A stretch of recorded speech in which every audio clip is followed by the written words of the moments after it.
थाना मुबारकपुर क्षेत्र में आपत्तिजनक नारा लगाए जाने का एक वीडियो सोशल मीडिया पर खूब गर्दिश कर रहा है। इस संबंध में अपर पुलिस अधीक्षक नगर शैलेंद्र लाल ने क्या कहा, आइए सुनते हैं। एक सोशल मीडिया पे एक वीडियो संज्ञान में आया है जिसमें एक आपत्तिजनक नारा लगाया जा रहा है एक व्यक्ति के द्वारा।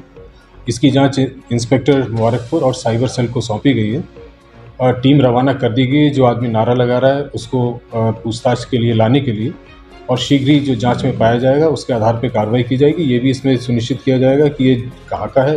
पुलिस ये जानकारी करेगी वीडियो कब का है, और ये ऐसा तो नहीं फेक वीडियो है और किसी दूसरे का साउंड किसी दूसरे वीडियो मिक्स किया गया है। थाना मुबारकपुर पुलिस ने शादी का झांसा देकर रुपया ऐंठने वाले एक जालसाज को गिरफ्तार किया है। दिनांक 14/1/2024 को वादी मुकदमा मोतीलाल पुत्र रामवृक्ष चौहान निवासी ग्राम अबाड़ी थाना मुबारकपुर जनपद आजमगढ़ के द्वारा लिखित तहरीर दी गई कि अभियुक्त अमरजीत चौहान पुत्र हवलदार चौहान निवासी ग्राम डोहरा थाना दुल्लापुर जनपद गाजीपुर द्वारा अपने आप को भारतीय स्टेट बैंक में पीओ के पद पर कार्य करने और हीरो मोटरसाइकिल के एजेंसी का मालिक होने की बात बताकर वादिनी की पुत्री से शादी करने का झांसा देकर वादी मुकदमा से भिन्न भिन्न तिथियों पर लगभग 12,50,000 रुपया ले लिया और मांगने पर नहीं दिया। शादी करने से इनकार करने के संबंध में थाना मुबारकपुर पर मुकदमा अपराध संख्या 23/2024 धारा 420, 406, 506 भारतीय दंड विधान पंजीकृत किया गया था, जिसमें गिरफ्तारी और बरामदगी के आधार पर धारा 419, 467, 468 और 471 भारतीय दंड विधान की बढ़ोतरी की गई।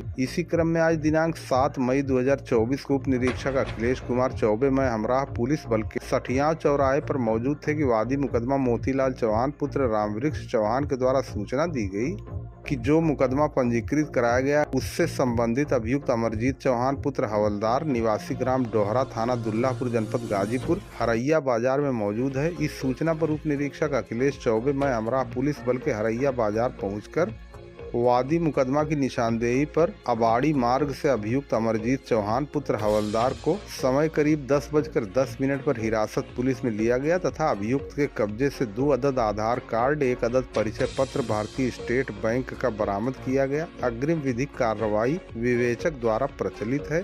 गिरफ्तार करने वाली पुलिस टीम में उप निरीक्षक अखिलेश कुमार चौबे, कांस्टेबल आलोक कुमार, कांस्टेबल सदानंद थाना मुबारकपुर जनपद आजमगढ़ शामिल रहे। थाना फूलपुर क्षेत्र के अंतर्गत बुजुर्ग की हुई हत्या के संबंध में मुकदमा दर्ज किया गया है। इसके संबंध में अपर पुलिस अधीक्षक ग्रामीण चिराग जैन ने क्या कहा, ये सुनते हैं। आज दिनांक 7 मई 2024 को थाना फूलपुर पर सुबह लगभग 5 बजे यह सूचना प्राप्त हुई कि एक व्यक्ति की मृत्यु गांव खटौली में हो गई है। जिस सूचना पर तत्काल मौके पर पुलिस पहुंची और मौके पर एक व्यक्ति जिसका नाम राजेंद्र यादव था, उसकी शव पड़ा हुआ था घर के आंगन में ही। इस शव को पुलिस ने नियमानुसार कब्जे में लिया और पोस्टमार्टम के लिए भिजवा दिया गया।